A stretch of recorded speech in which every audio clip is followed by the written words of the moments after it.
Niye küstün niye ya? Bu adettir aralıkta süzula. Gel barışa, niye küstün niye ya? Yüreğimde katileler uyandı, geçer günler göz önünde dayan. Bir olardı söhbetimiz sözümü, bir gülerdi yüreğimiz gözü.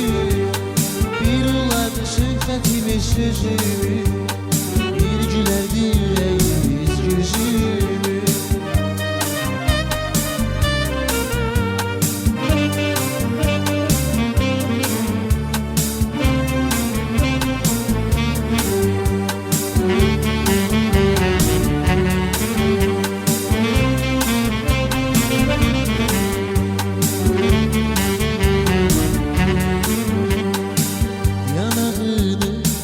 Çiçeklerde yaradı, çemenleri saçın deyip daradı. Ay yüzüne dedin budur sabahı. Niye küstün, nedir benim günahı? Ay yüzüne dedin budur sabahı. Niye küstün, nedir benim günahı? Ayna sular gözlerindir dedilme, hoş denmeler sözlerindir dedilme.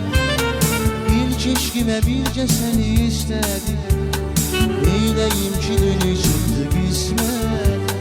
İlk eşkime birce seni istedim, neyleyim ki dönü çıktı kısmet.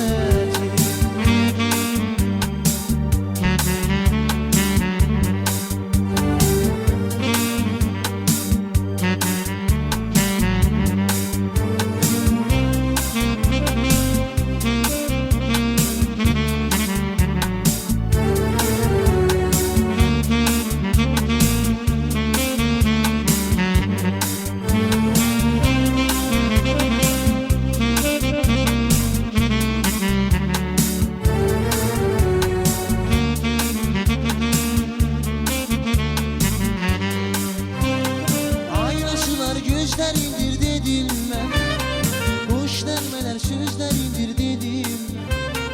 İlk eşkime birce seni istedim, neyleyim ki dönü çıktı kısmet. İlk eşkime birce seni istedim.